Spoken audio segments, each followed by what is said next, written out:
name is Fabian Maisonneuve. I'm a licensed advisor at New Zealand Shores Immigration.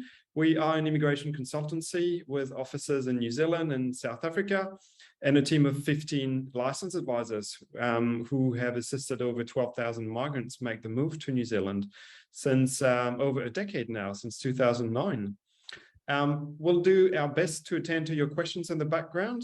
We have staff monitoring the Q&A in the background. At the bottom of the screen is the Q&A functionality. We may not be able to answer everyone's questions today, so feel free to reach out. This webinar is meant to provide generic information, which is valid as at today. It's a very fast-changing environment. But to discuss any personals, please do get in touch afterwards directly. So we'll be discussing migration to New Zealand as a health professionals and naturally job opportunities. So our panelists today include Charlotte Stockman, my colleague, also a licensed advisor at New Zealand Shores. Charlotte will look after the visa side of things. She'll provide some insights into the latest Immigration New Zealand updates and what's in the pipe, so upcoming changes. But first, Prudence Thomson, who is the director at Accent Health Recruitment, will kickstart the discussion. Prudence, if you could please tell our guests a few words about Accent and how your team can help with employment in New Zealand. Thanks, Fabian. Well, kia ora, everybody.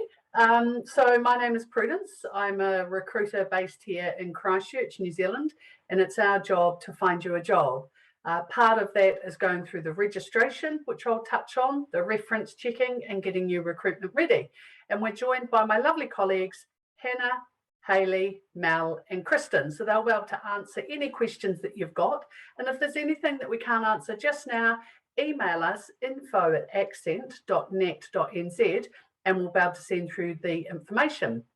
So we're very excited. I see some familiar names here today with Singapore, and we're going to be, Kristen and I and Fabian are going to be in Singapore on the 8th of April, so Saturday the 8th of April. So we're really looking forward to coming over. But generally, it's our job to get you a job. We're a free service and we don't contract you, but you'll just want to stay with us. We've been recruiting for 25 years and we cover all of New Zealand. So you'll often see me refer to New Zealand like this, which is sign language for New Zealand, the North and the South Island.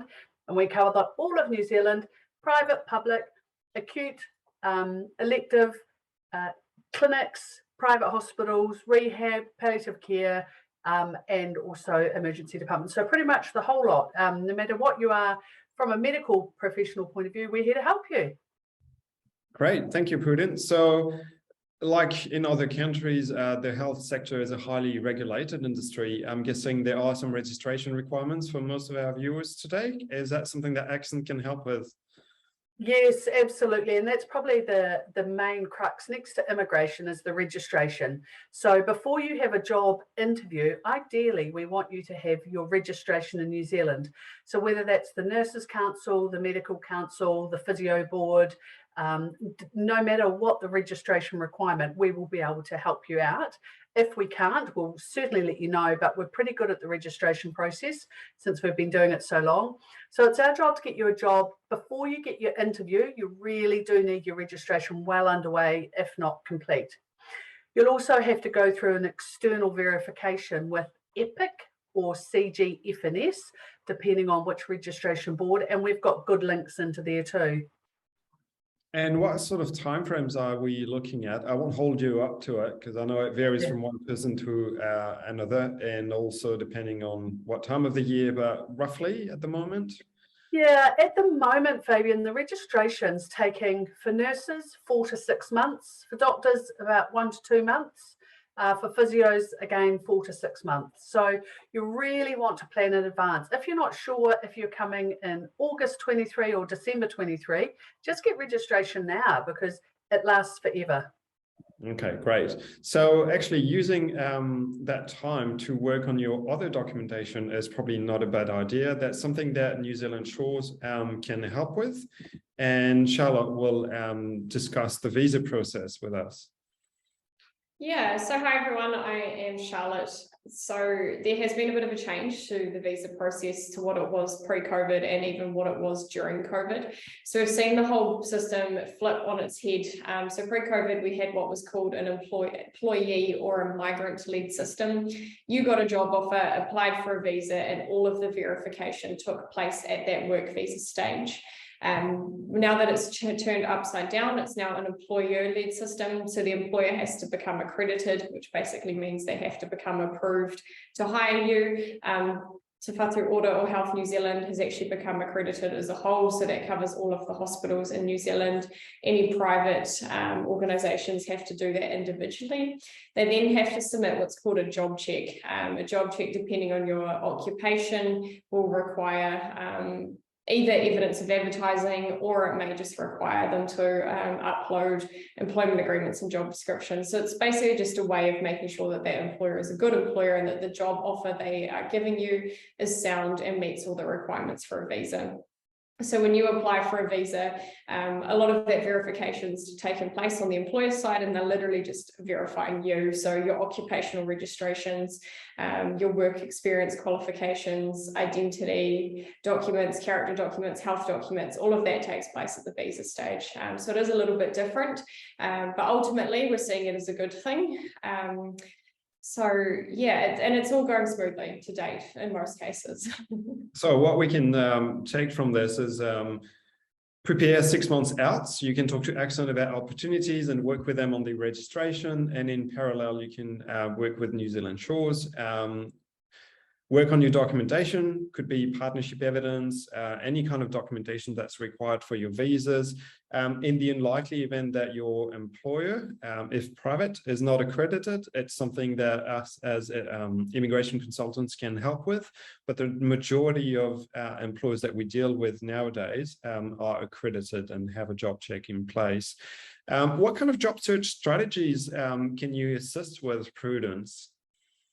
Yeah, so we look at jobs throughout New Zealand. We find out a little bit about you and what you're wanting to do. And then we look at the location and the specialty and the specialisation. For example, if you're a hip and knee physio and you want to be in a big city, we'd offer Auckland, Wellington, Christchurch. If you want to do radiation therapy, there's 6 centres for that. If you're just a general emergency nurse and wanted to work anywhere, we'll look at a range of opportunities for you. So we look at the best fit for you, and probably 95% of the people that we recruit stay in their job. There's always 5% that want to move further south or further north, but generally we do the research first and all the due diligence, and then we make sure that you're happy where you're going to be.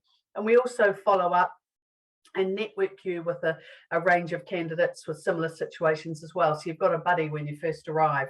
But the job search process is pretty important. We look at the right role. We encourage you to have, during the interview, it's a two-way conversation. So we encourage you to have lots of questions for the interviewer as well as answering questions.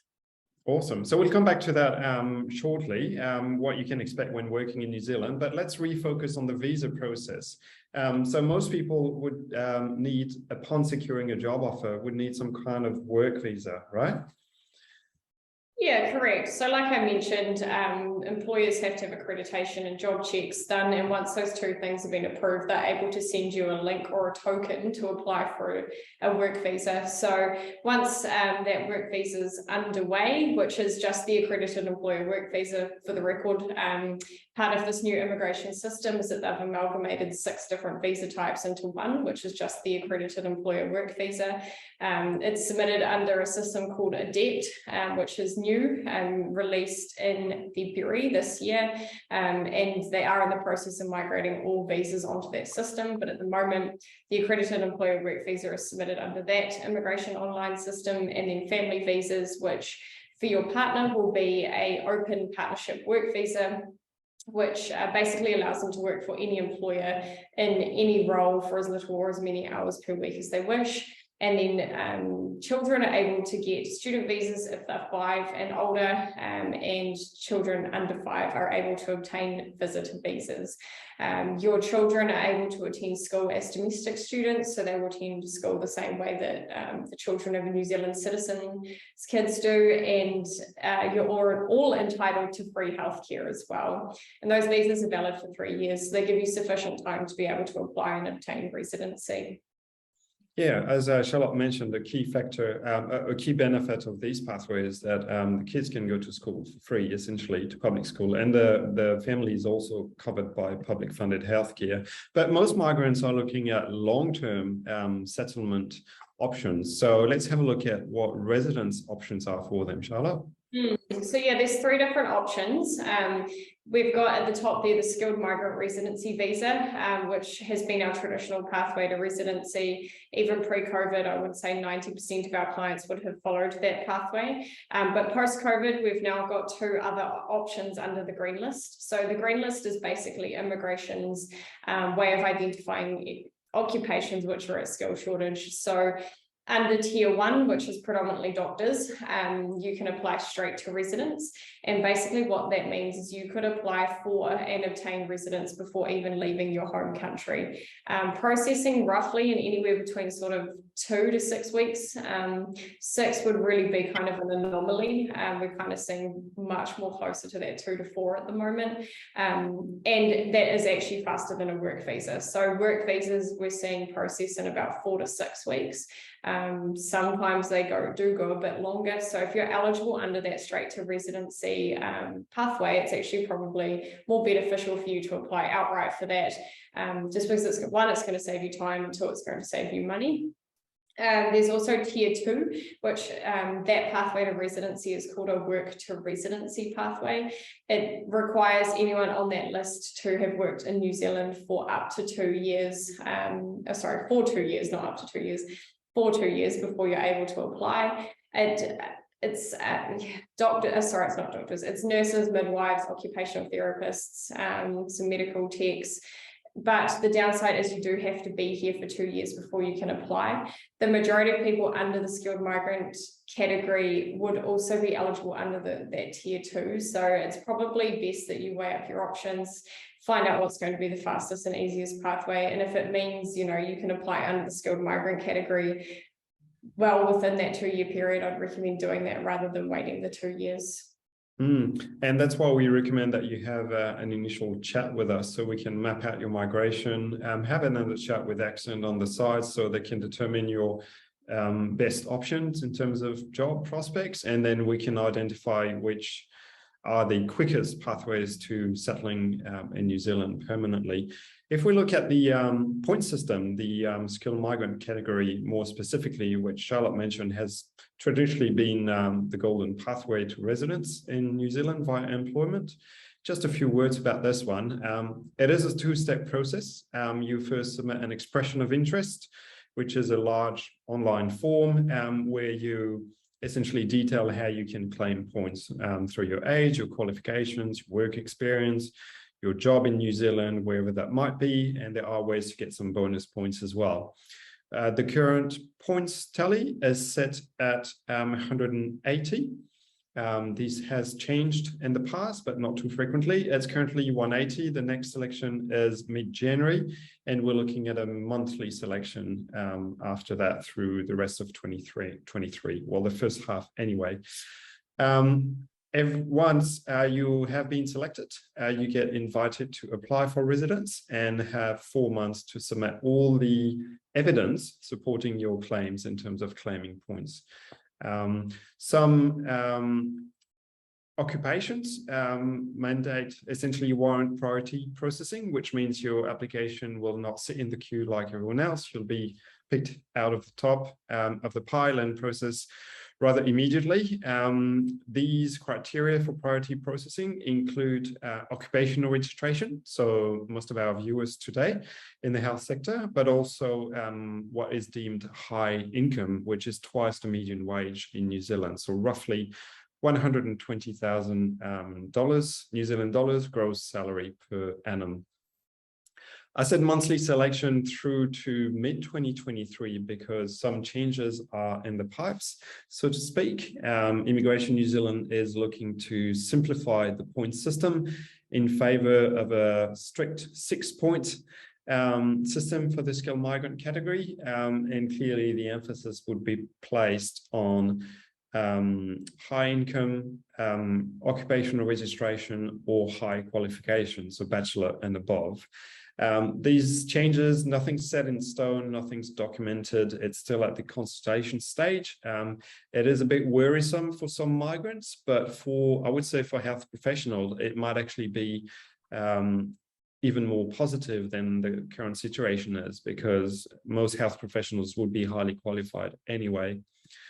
If we go back to the green list occupations that Charlotte broached on, just a few occupations in terms of health sector that fall between tier 1 versus tier 2. Tier 1 would be your GPs, psychiatrists, psychologists, any kind of doctor specialist, resident medical officers, some lab scientists, ophthalmologists, ORLs, surgeons. The 2-year work to residence pathway includes medical technicians, but also podiatrists, all sorts of registered nurses, OTs, and midwives, all of which we are in desperate need for in New Zealand. Just a reminder that the green list is not a points-based system. There are different sets of criteria depending on the occupation. So it's a slightly simplified pathway if you can go through that, but not necessarily the quickest one. So again, have a chat with New Zealand Shores and we can map this out. Where to from here? To find out whether you're eligible under either of these pathways, please flick us an email, health@nzshores.com, and we'll come back to you. We can provide a 20-page personalized report, eligibility assessment, where we explain all these different visa categories and what's recommended in your case, in your family's case. If you'd like to discuss your job prospects, what is life like in New Zealand in the north versus the south? Where are registered nurses in demand the most? Please email accent.net.nz. Going back to working in New Zealand, I believe, Prudence, you worked in the UK for some time. What would you say people move to New Zealand for? Is that the quality of living, or what can they expect to find when they settle in their new workplace here? Yeah, look, I've worked as a nurse in New Zealand, in the UK, and the Middle East, in Bahrain. So I've got a reasonable idea of how stressful it is moving from one country to another, but also the rewards, the excitement, meeting all the people from different cultures.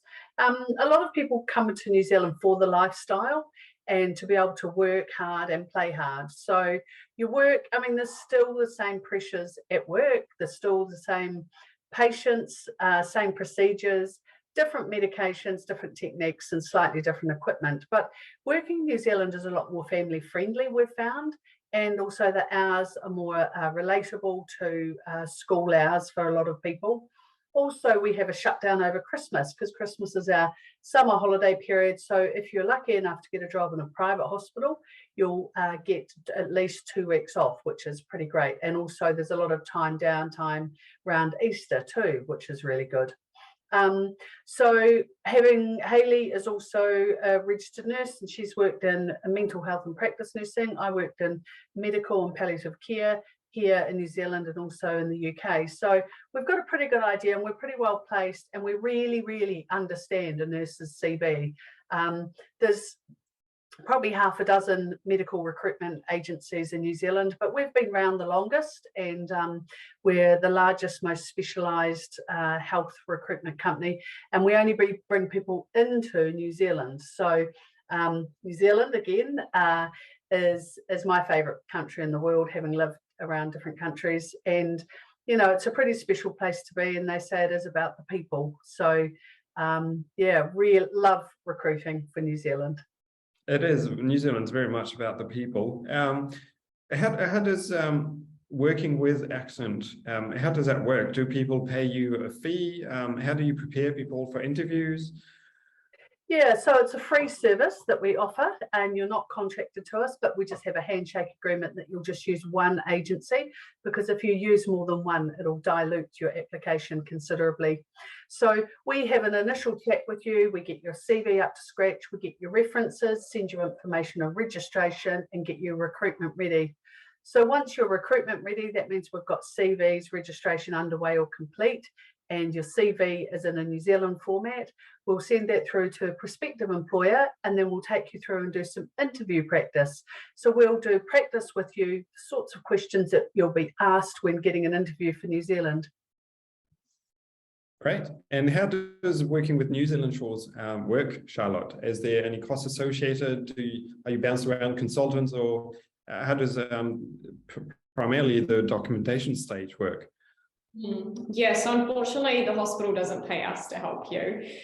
So there are fees attached. These do vary depending on whether you're a single applicant or a family, and they can also vary on situations like whether or not you have any health or character concerns, because those factors can add more work into what we have to do for you. So all quotes that we provide are personalised. So we would take a review of your situation and your family, and then we would quote accordingly to that.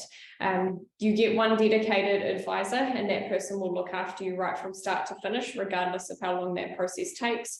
I've just had a client this week who's been a client of mine for 5 years that just got their residency. So in some cases it is a bit of a long haul, but you will be with that one person for your entire journey.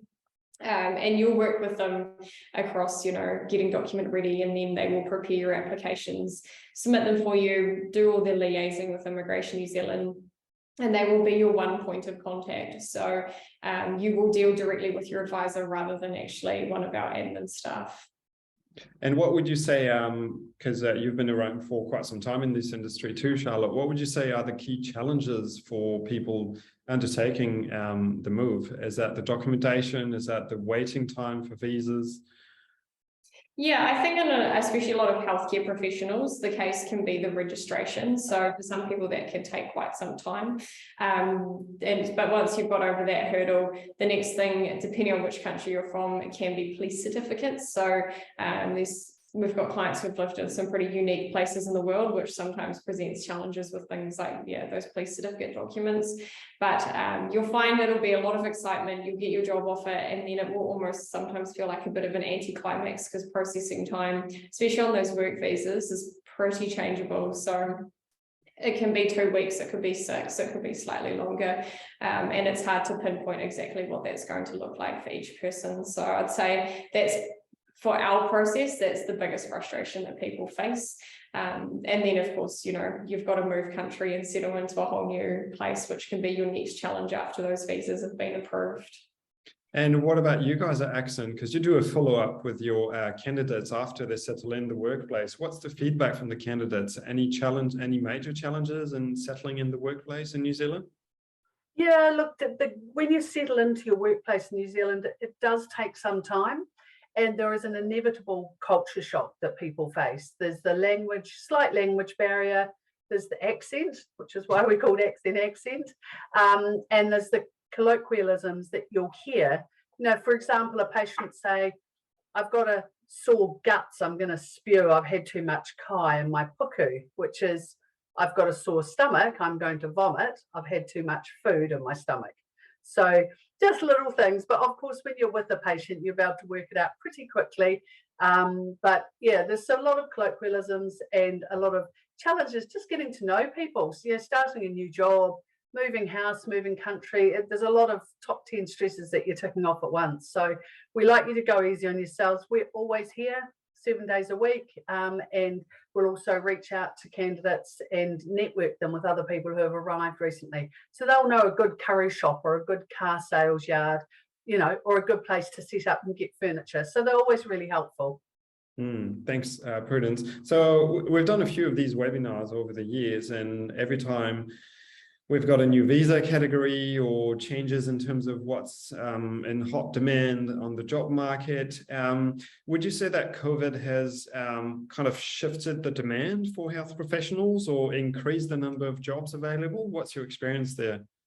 Yeah, absolutely. COVID's put a lot of pressure on us to fill vacancies. So it's good that the nurse or doctor or medical professional from overseas will have the choice of occupation, of locations to come to and different specialities. So if you're a general medical nurse and you've worked in respiratory, but you like working with healthcare of the elderly, you'll have a choice of many different occupations, many different locations and job offers. And quite often you'll be offered a job to start in 3 or 4 months, which is great. That gives you the time to get your visa. And, you know, Charlotte and you guys at Energy Shores are amazing. So we communicate every day. And in fact, we talked to each other all weekend, didn't we, Charlotte, through text and email, just on waiting for people to arrive and so forth. But it's good. You guys understand health professionals more than any other visa company in the world. So we're really lucky. We've got a great relationship. And we know that our knowledge comes up to immigration and then stops. Thanks for that, Prudence. And so Charlotte, you get work visa and residence approvals on a daily basis. And we do follow up with clients as well. After the visas are approved, we get a lot of feedback and family photos, which is always nice. What would you say people like the most about living and working in New Zealand? What's the feedback from your clients? I think it's the people, and Prudence will attest to that. New Zealand is a country that has been founded on migrants, so we're quite young in terms of the rest of the world. We're not even quite 200 years old, so we've got a very diverse population, which means you'll be able to find, you know, a little bit of home no matter where you are, because home is everywhere here. But in general, you know, us native New Zealanders, we are really friendly people. We're happy to help you fit in and settle, and you'd be hard pressed to find anyone that would give bad feedback about that. I don't think I've ever had a family come to me and say, look, New Zealanders are awful, I'm going home. It's not ever the case. Yeah, I'd attest to that as well. Okay. And do you get feedback from families? How do the kids adjust at school and in their new environment? Because the feedback I'm getting personally is that children adjust even quicker than their parents in most cases. Is that shared feedback amongst you both? Absolutely. Yeah, and animals too. People worry about their fur children and their cats and dogs, and they just love it. The animals settle really well, and they're not bothered at all by the long trip. And kids, fantastic, really positive feedback about kids in schools. Cool. Well, thank you both. We wanted to keep today's format short and sweet, just a 30-minute introductions for new viewers and perhaps update for returning viewers. But we'll be posting this recording on YouTube. It's more the opportunity for you to get those updates, but also to remember to get in touch with us, get a full visa eligibility assessment or an updated one if you've had one in the past. Again, it's a fast-changing environment. And also a reminder that on our YouTube channels, we have dedicated videos to the interview process, which was done with Accent. It's a really interesting one, how to prepare for interviews with New Zealand employers. And we have a couple of videos with a long list of questions and answers, and most of it which would still be relevant despite all these changes. So thanks again, you both. And yeah, we'll be in touch on a daily basis about clients and prospective clients. Thank you. Thank you. See you later.